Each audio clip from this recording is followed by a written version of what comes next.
Hi everyone! Welcome back po sa aking channel. Ako po si Kim Rehenio and for today's video, I'll be sharing with you itong...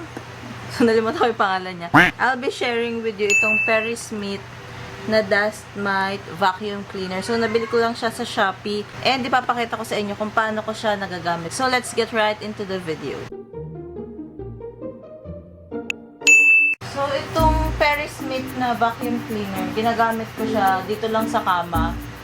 Kasi may mga alaga kaming aso. So, yung mga balahibo nila, yun talaga yung iniiwasan ko na masinghot din namin. And pansin ko din kasi talaga ang alikabok dito. So, ganito yung itsura niya. Merong Perry Smith na ganito na parang wireless. And ang binili ko lang is yung may mahabang, yung may wire. Kasi mahaba naman yung wire niya. So, kahit malayo ka, magagamit mo naman siya. Dito pala sa part na to, ito yung UV light na to. Once na i-press mo siya, sasabay naman itong sa UV light, mag-automatic siya. Kasi pag lumapat siya dun sa kama, iilaw yan.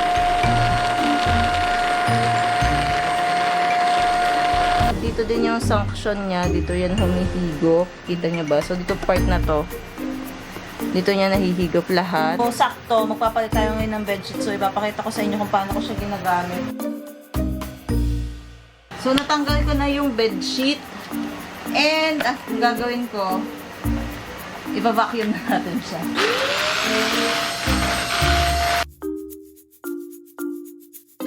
So, after nung higaan, ito namang unan.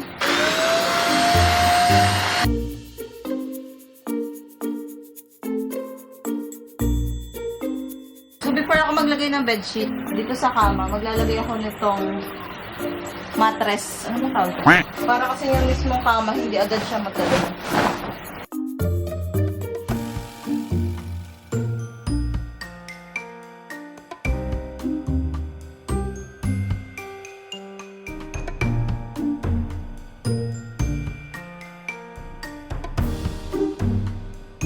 As you can see, ito na yung alikabok na nakuha niya dun sa kama namin. Sobrang daming alikabok. Kung hindi pala ako naglinis, kung wala pala akong ganto pala yung napapapunta sa katawan namin, yung nasisinghot namin, 'di ba? So ngayon ipapakita ko naman siya sa inyo kung paano ko linisin tong Perry Smith na dust mite vacuum cleaner. So once lilinisin ko na siya, itataas ko lang 'to. Ayan.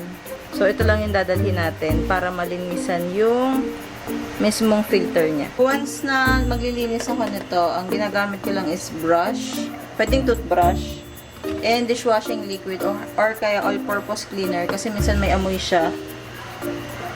Hindi ko alam kung bakit. So, hihilahin lang natin siya dito sa ilalim.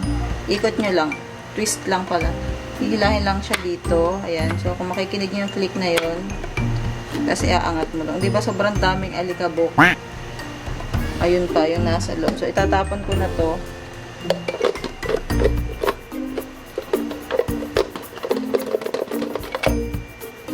Ay, natatanggal pala yun, ha? So, yun yung filter. Natin siya.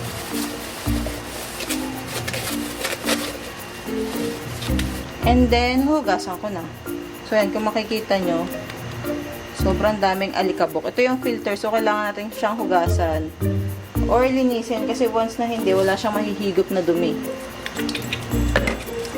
Na ginagamit kong panlinis sa kanya is dishwashing liquid na lang. Then, ibabrush ko lang siya para masaid yung alikabok sa loob.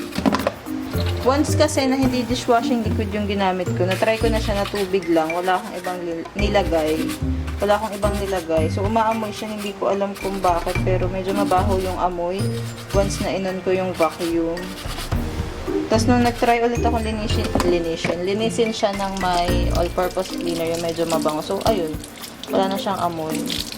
So, ito naman dishwashing liquid and mabango din naman siya. So, okay lang. So, ayan na yung filter. Okay na siya. Malinis na ulit siya. And papatuyuin ko lang.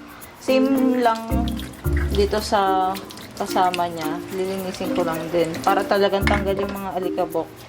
So, itong malaking to, medyo mahirap siyang linisin. Kailangan mo talaga siyang isa-isahin. Kasi once na hindi, medyo mahirap siyang linisin kasi gawa doon sa loob. Kita nyo may naiiwan tubig dito.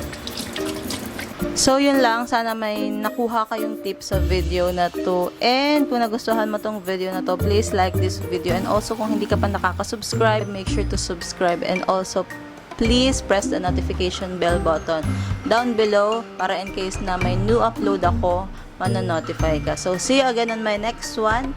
Bye-bye!